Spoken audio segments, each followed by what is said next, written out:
And welcome to Tight Sports Roll Tide Bama Nation. Let's get into this week 12, the games we want to see. And let's see if I can get a little better on the lines, calling it the spread against the line. And I made a little improvement. I was 1 for 9 2 weeks ago. That ain't good. That ain't good at all. That's garbage. That's mud. But then I bounced back in week 11, 5 of 9. Now you can do the percentage, was at 50-some percent, whatever. But I like to say I made a 533% improvement from 1 week to the next. And that's a great improvement for me because what did I lose? Indiana failed to give me a great game with Penn State. The Penn State Fighting Franklins was out there fighting like they got some pride. They couldn't fight for their dang coach, but whatever. Then BYU was destroyed by Texas Tech. I don't even know what that was. Them boys at BYU about 28 years old for reasons I won't get into right now. But for them to get beat down by people that's like 6, 7, 10 years younger than them, that don't make no doggone sense. I mean, it was a biblical beatdown, to be honest. The Ducks won, but they got clawed up by the Hawkeyes. I knew that them Hawkeyes was going to play some tough defense, but I thought Oregon had that fire stick. I guess not. And then Auburn missed by a point. Great game with old Dandy Vandy, but just 1 point. Just 1 point. You could have just lost by like 6 instead of 7. However, Clemson, Georgia, Tammy, that's what I call Texas A&M. No disrespect, just TAMU, Tammy to me. Syracuse by a nose, and of course the Crimson Tide covered to close out week 11. So let's get into week 12. What are we looking at right here, right off the bat? Notre Dame versus Pittsburgh. Man. Notre Dame wins this, according to the Vegas people, tend to have a point spread. But while we must see this game, this is 2 7-2 teams fighting for their playoff lives. Kind of just like Alabama this weekend, except we are 8-1 or something in 1, 9-1. I don't know. You can't miss this game. College game day, if you care about that, I don't. They will be in Pittsburgh for the first time in 20 years. Let's see, who came out of Pittsburgh 20 years ago? Larry Fitzgerald, maybe? Notre Dame's reputation is on life support. Pitt's got the plug in their hand. They're about to snatch that thing. But here's why Notre Dame is favored. They're averaging 32 points a game. They're ranked top 15 in defense. CJ Carr, he's throwing all over the place. And, the secondary for Pitt, they've been like kind of confused like a squirrel in traffic over the last the whole season, really. They give up a lot of points or a lot of yards off the passing game. Pitt could win if their yak monster, Kitty Johnson, just goes off. And Notre Dame, maybe they get exposed.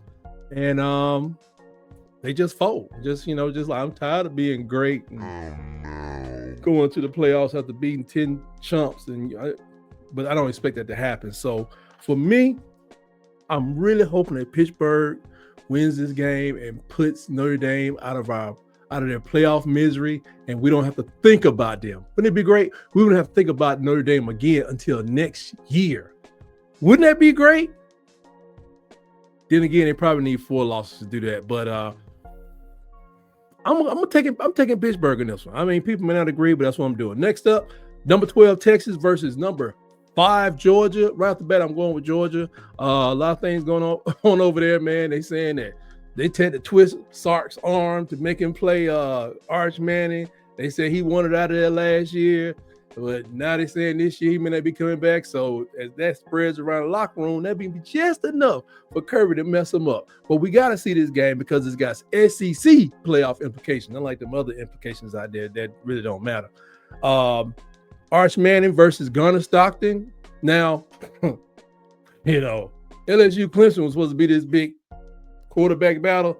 This may be the quarterback duel we didn't think we needed to see. Georgia is trying to prove they haven't fallen off, and Texas, of course, they want to know that y'all on the edge of the cliff, and we here to push y'all off, Georgia. So Georgia, they won 5 straight, averaging 38.2 a game. Man, I wish my team could do that. Anyway, the defense is in tops in the red zone. Texas, they may want to bring some binoculars if they want to just, make it to the end zone. They can get in there. They just need to do it before you get to the 20. So Texas, if Arch summoned in the power of all the Mannings and, like he's been doing, He may drop 5 touchdowns on them, but it ain't gonna be no cakewalk.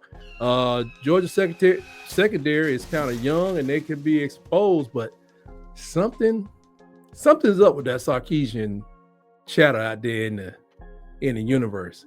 If that man lead there, I would be like, ooh, Texas will be SOL because Elko gonna drain them dry. Next up, Florida versus Mississippi. Not Mississippi State. Number 6, Mississippi. I don't want to confuse two. I'm going Mississippi in this one. They are favored by 16.5.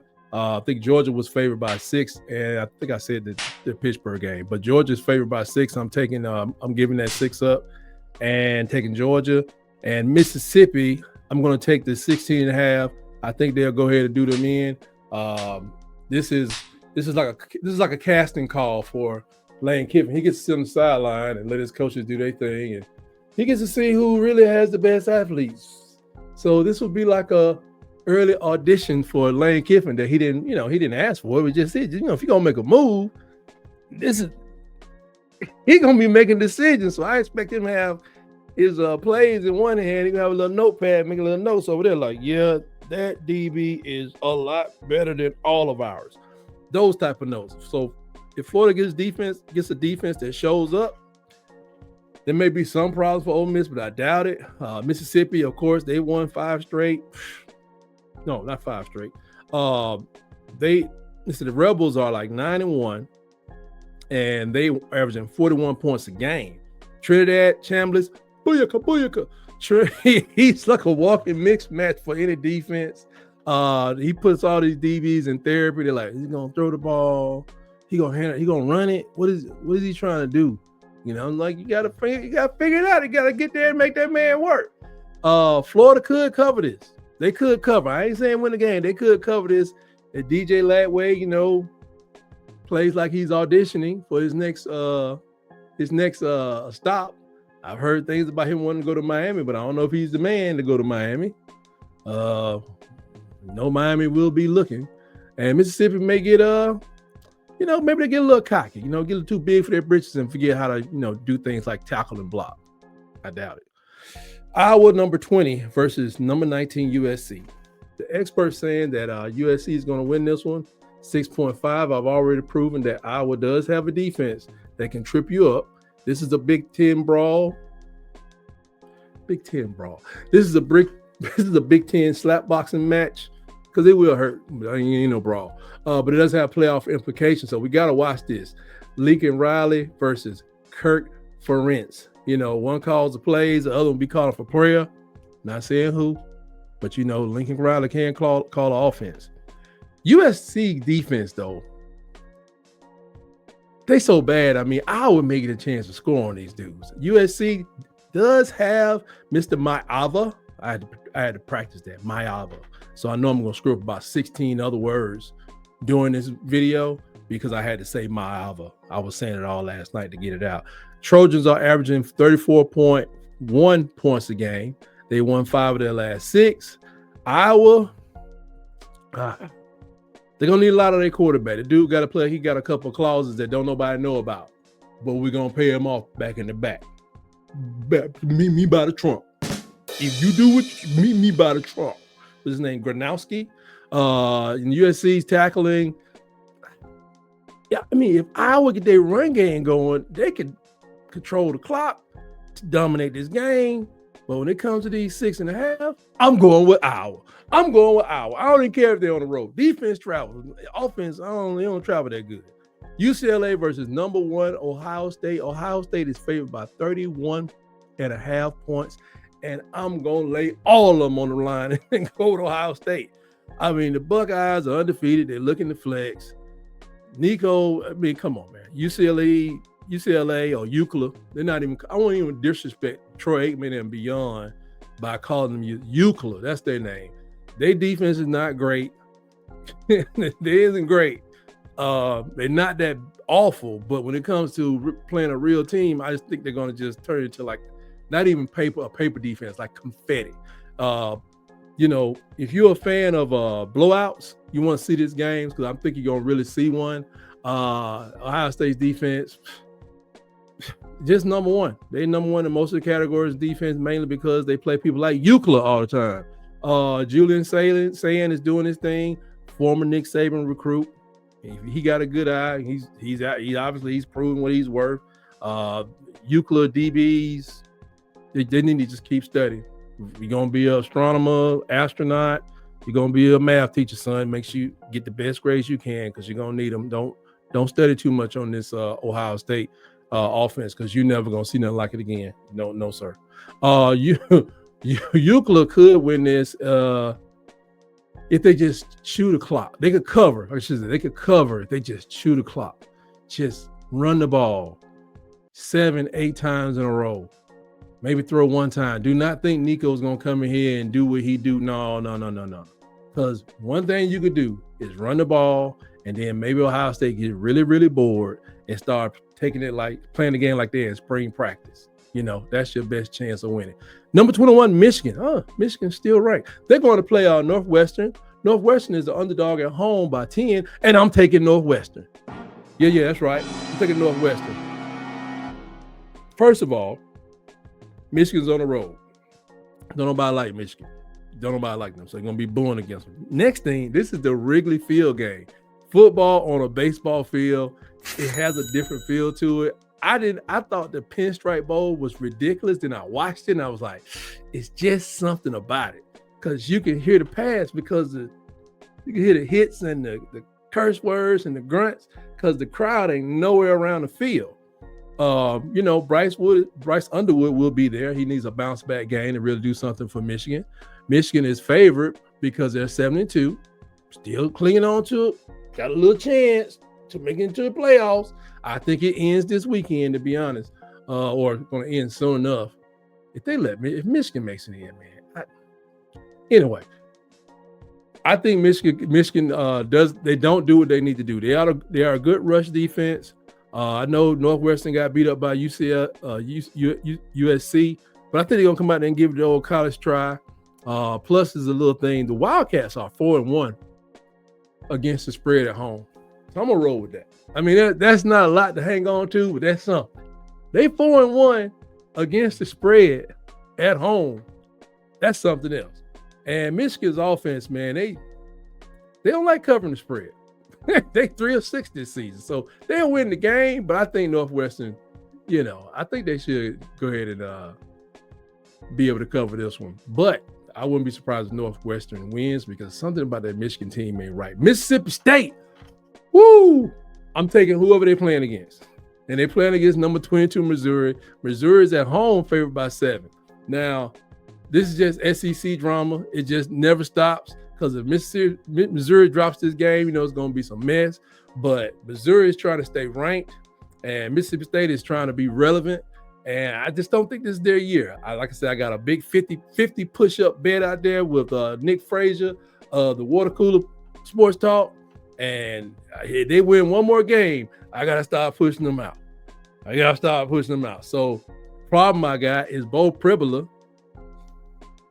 I don't know if he's playing. But I don't know if Blake Shapen is playing. Both his starting quarterbacks are out. So I just know that one in Missouri has a little more playing time. So this could be a QB duel with a lot of fireworks. But I'd say Shapen may play, but, he won't be 100%. So I really need Missouri to step it up on defense. They want to be a great defense versus Alabama. Continue to do that. You got the running backs. You got horses. The Tigers are 23-0 when they favor. That's prophecy almost, because they weren't favored against Alabama. 23-0 when they favored. Why? I don't know. I'll keep it going that way. And the man I just talked about, Ahmad Hardy, top 5 in rushing. The man is serious. And health precaution for the Mississippi State defenders: please lubricate your ankles. Bring the ice packs, trainers. You're gonna need them. This guy, he don't just break on first contact. He don't break the tackle. He just redirects. It's really amazing. It's Barry Sanders-ish type stuff.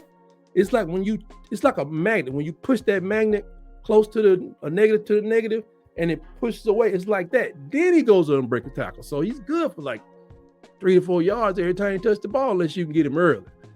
Mississippi State could cover because Chapin could show up and just show out and get Missouri to sweating and stuff. And then the Tigers could turn over the ball. They've been known to do that from time to time with the, everybody makes mistakes. And especially they got to play their backup quarterback. But I'm still going to take Missouri to cover this 7 points. Oh, I need to do 50 push-ups, though. I need to do 1,000 a day. And you know how swole. Anyway, South Carolina versus number 3 Texas A&M. This is going to sound crazy. I'm taking South Carolina and at 18.5 points. I mean, I know Texas A&M going to win, but at some point you got to kind of stumble a little bit. Sometimes you just pull up a little bit. Maybe you put people in the game, or maybe South Carolina plays them like they played Alabama. They just come out there and just like bump it. We ain't got nothing to lose. Throw it, blitz a lot, go crazy. When you see the blitz, throw it deep.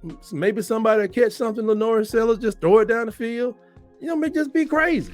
Marcel Reed and them, they're going to be cooking. You know what I'm saying? They just maybe put them Gamecocks over their skewer.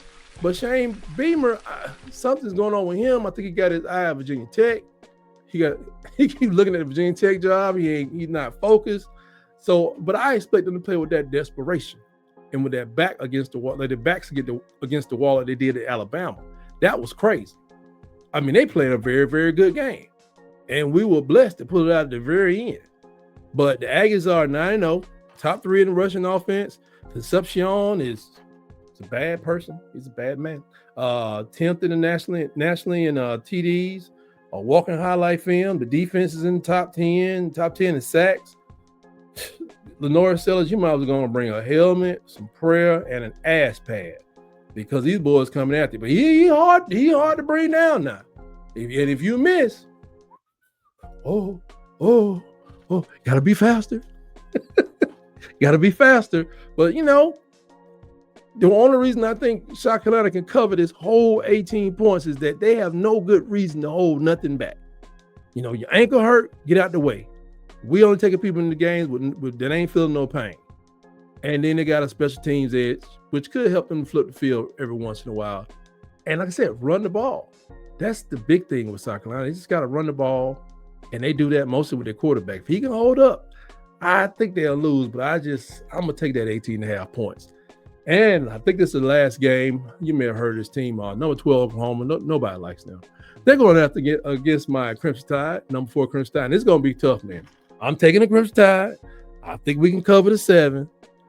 But I'm telling you, this running game situation we got going on, I've been watching film of the experts who do this for a living, and there's a lot to be said about that game. But it's a top 12 showdown in Bryant-Denny Stadium that has a lot of playoff implications.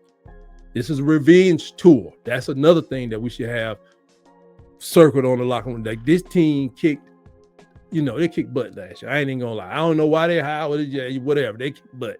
Jalen Milroe, whatever, Jackson Arnold. I normally call him Arnold Jackson. He's on the bench over there in the Plains. They kicked Alabama's butt 24-3. But the Boers Black Hoodie is undefeated. That's gonna mean something. Alabama is 17-0. They got a 17-game winning streak at home. I think it's the longest winning streak in the country. Oklahoma's road record is perfect. Oh, this is going to be nasty. I mean, at the beginning of the season, what's your prognostication? I said, I would like to be 11-1, but I'm really thinking 10-2. I circled the Georgia game, and I circled this game. Just like last year, I said we could lose to Georgia, and I said we were going to lose to Tennessee, and we ended up losing 3 games. I didn't even think about Oklahoma, but I just don't feel good about this one, so I circle them. I'm gonna be there, turn it on. I'll be right there after halftime. I just don't feel good about it because this running game is messing up my mind. One day we run this way, run all over people, and hand the ball up, run straight at them. Then we start running sideways. What the hell are you running sideways for? These boys run 4-4, 4-3 straight ahead. I don't know. Don't nobody even turn the clock on when you run this way. Then you're running my little skinny wide receivers. I don't want them to get hurt, but I just think that's running them jet sweeps, I just can sense that there is a fumble about to happen. Eventually, somebody's going to get they bail rocked. But Alabama's favored. They've won straight, including 4 ranked wins. You know all the stories. 17-0 at home. Defense is in top 5. Well, top 5 in red zone stops. So, like I said, as soon as if you're going to score, just do it outside 30. If you're going to score, do it outside 30. I mean, these boys, this defense playing lethally. Lethally. They are turning the ball over. They stopping people in the red zone. Got pick sixes, interceptions. Mike Tyson, Soldier Boy, super socking balls out of people's hands. That is the saving grace behind this turn. We having these 3 and outs, these 4 and outs, these short possessions. That defense, they give up field goals. They don't give a lot of touchdowns. But Oklahoma could cover this game. It's only 7. John Mateer could go in full redemption mode, drop 300 on Alabama, walk out of there with his finger up. Because his thumb, it has been causing them problems over the last month. Surgical repair, they got, I don't know, staples, rods, pins, or something. He's like an Richter set from here to here on his hand, and it's his throwing hand. And then, we can get conservative, come out there and say, well, we're trying to run the ball, but the ball won't go nowhere. Like, instead of forcing the action, starting to play down to the level of our competition. And the Sooners could do this thing. But I'm rolling with the Tide. I just don't like the way the running game looks. We need to go back to bring that passing game back to that intermediate passing game. We need to bring that back, short passes in the screens and still trying to run the ball and then hit them. If we can't run the ball, let's get them with the short passes. Let's spread them out a little bit and space them out. Then we can hit them over the top. We have plenty of advantages in this game. I just want to see them play smart, make the right decisions out there, Ty. Make the right decisions out there, Deontay Lawson, Red Morgan. You will hear his name Saturday. That boy fighting out there. I like Red. And but that's all I got right now. Please remember to subscribe, like this video, share it with others. And we thank you for joining our channel. Like I said, I want to thank everybody again for getting me over 600 subscribers. We're on our way to 700. Keep fighting with me. Have a great time. Check out all those shorts I put out. Trying to be a little creative around here. Have a good time. I kid. I mean nothing. I'm just being funny. We want to have a good time. Let's smile. There's a lot going on that make you frown. I just want to see people smile. Anyway, until next time, always remember, roll, tide, roll.